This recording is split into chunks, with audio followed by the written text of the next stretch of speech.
currently procrastinating putting my sheets back on my bed because it's just out of the wash and I don't want to get up. Also, I did my nails. Look at how badly I did them. I did them very bad. But don't worry, the ultimate hack is do them messy and then just go in the shower and scrape away at your skin and boom, you have perfect nails. And I just fucked up my nail polish, but that's okay. So don't take a close look at them from far away. You can, yeah, they look okay.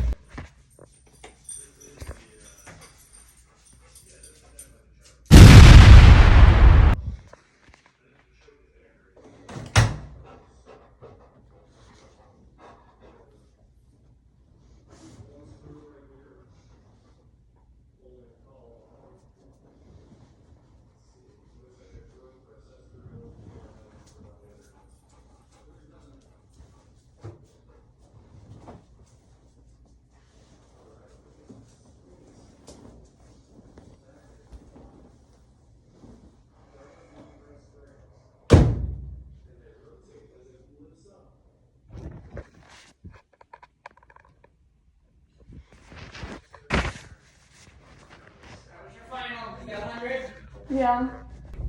I didn't take my final yet, just lied. So, in fact, bringing my laundry in was not a good idea.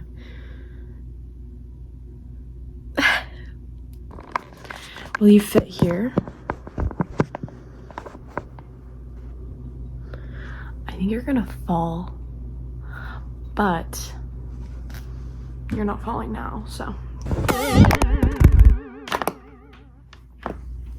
You fell. You did in fact fall. I don't have a phone. I don't have a phone. I don't have a tripod. Okay.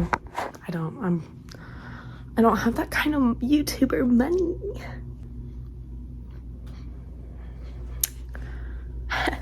I don't know where to put y'all. Okay, I'll be right back. Okay, I have you guys set up. Hopefully it stays this time. I had to make a little let's make my bed, which you guys probably can't even see me half the time, so love that.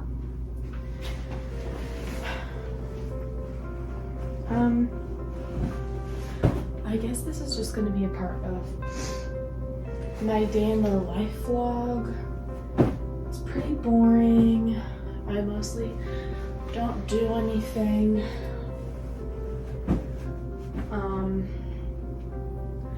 That's really exciting or entertaining. I don't know.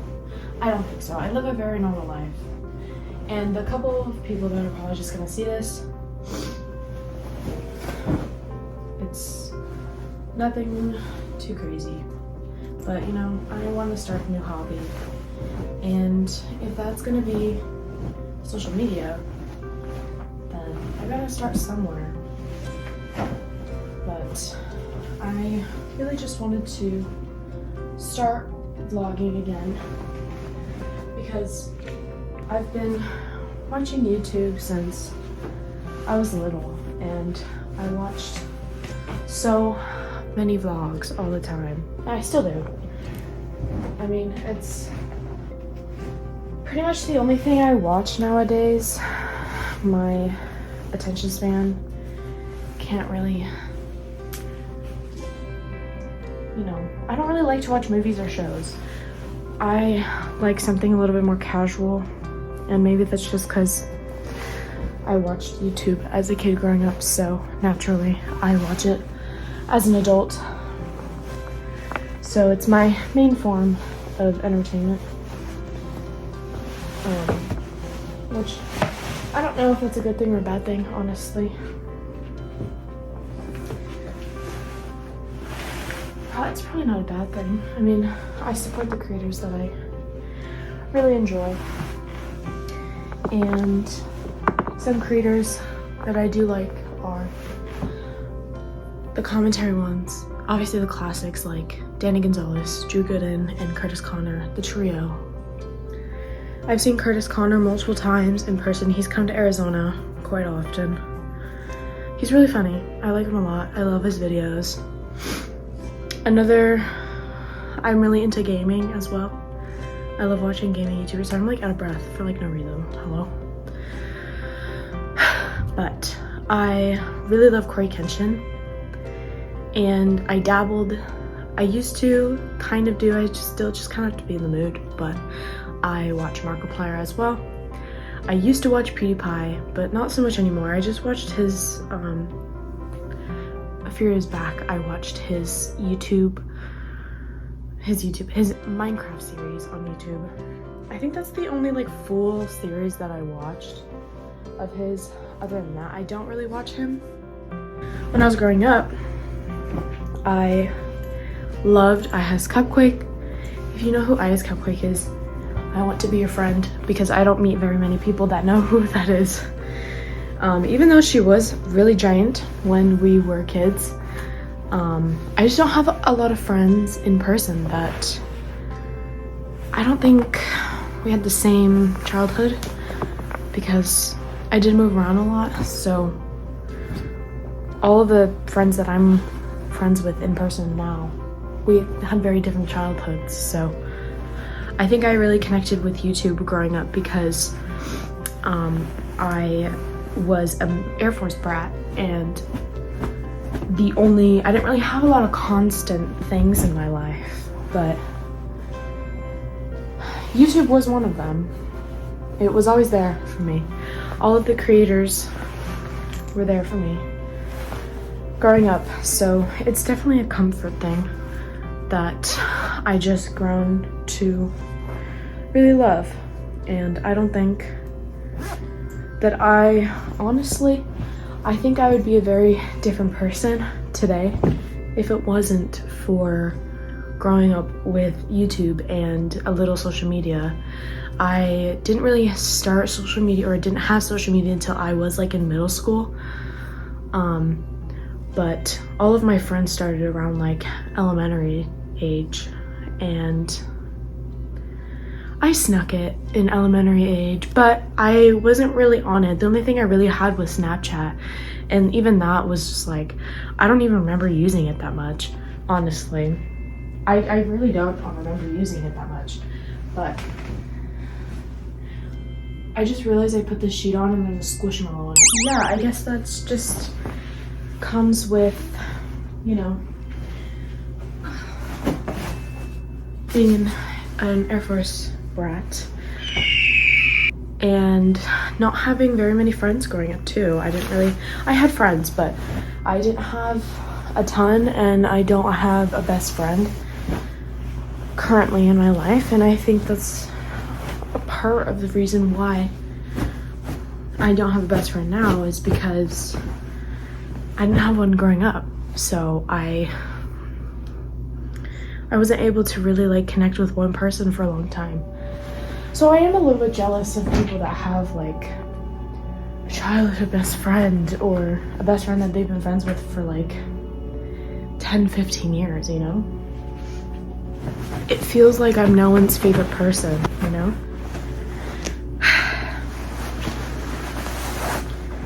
It is what it is. I try not to dwell on it too much, because if I do, I'll get sad. But I am real with myself. I know that. I'm very honest with myself as well. I feel like I need to go into therapy, but I feel like therapy might be pointless because I already know all the resolutions. I know why this is happening to me. I know why I feel this way. So it's just like, why go to therapy when I can just hear somebody else what I've already known, you know? But going to therapy has been on my mind lately, but I just don't know. I think it might be a waste of time for me, because I don't think it will really help me much. And that's just a personal opinion. I know therapy has helped millions and has saved millions. But anyways, I'm getting sidetracked and I'm rambling about my life, which I guess this is the whole purpose, right? Also, this is taking me a long fucking time because I'm moving slow and I'm talking to you guys. But I think I need to go to Target to get a new duvet because this duvet is so small. It can barely fit. I think it's for a twin. I got it when I first moved into college, but I don't have a twin anymore, so I think it might be time to get a new one. It does have a hole in it. Right there. It's from my cats. And it's quite annoying to put on because the actual duvet that I have, not just the cover, it doesn't have little twisty ties, so I'm able to like twist it on.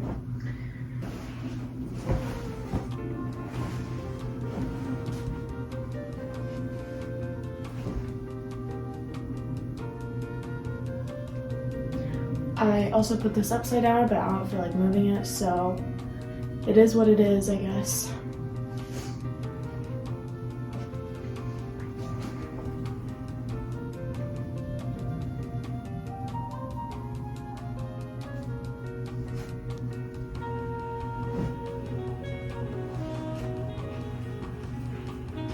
Also, my nails, they got so messed up. They got so messed up, and I'm sad. I should have seen it coming. I'm just gonna do another layer and call it a day because honestly, I don't feel like doing it again, so.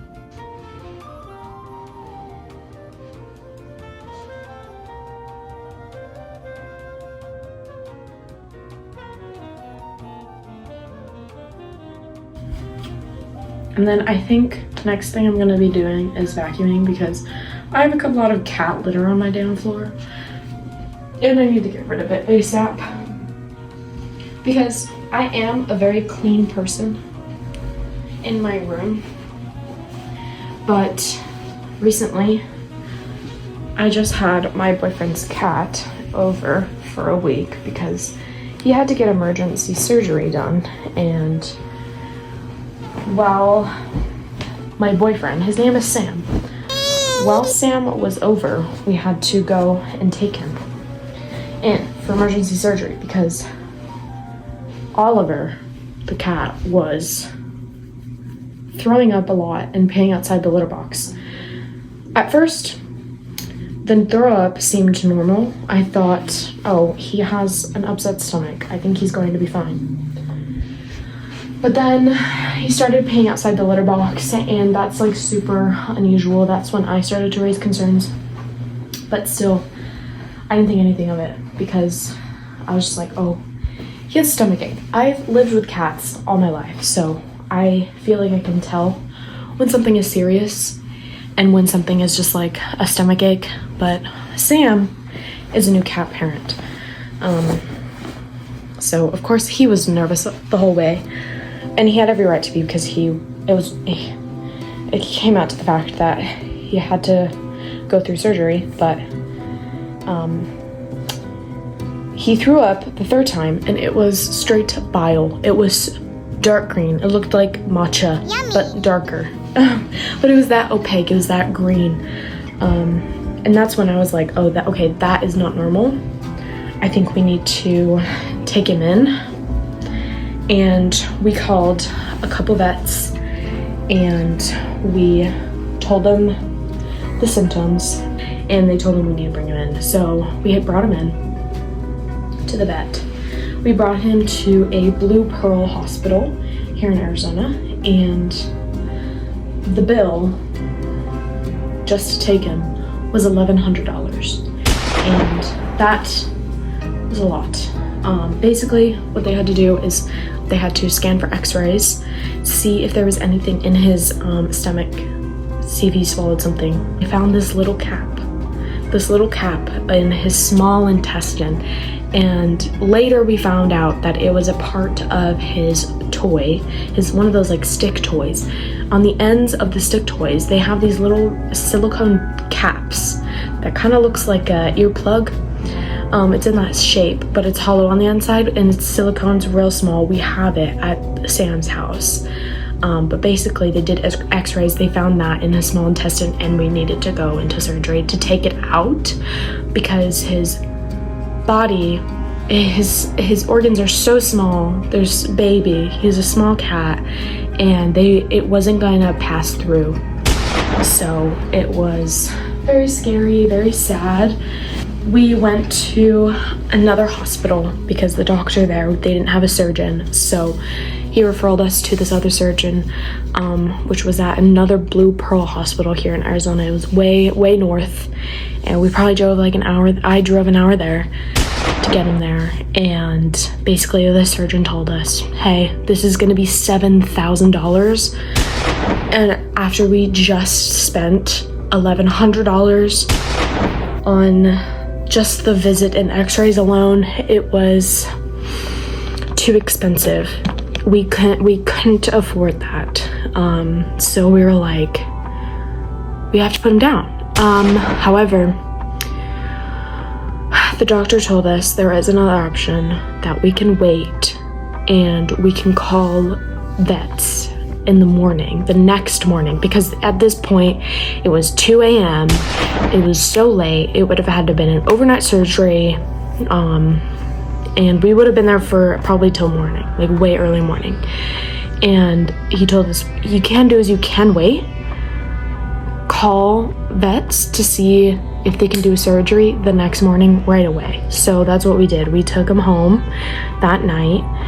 I think the pain was very minimal, I think, from what like the doctor said. And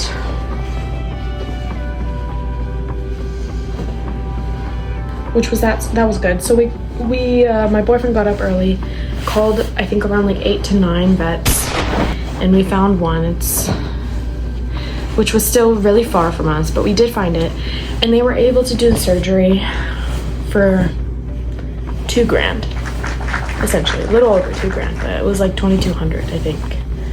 And we only paid $400 out of pocket that day. So Oliver was able to get the surgery, and he did great. He was able to get out the piece. And he had stitches right on his little tummy. And it's been about almost 2 weeks since that. He stayed at my house for a week, and then for this past week, he was staying back at home with Sam because it's Sam's cat.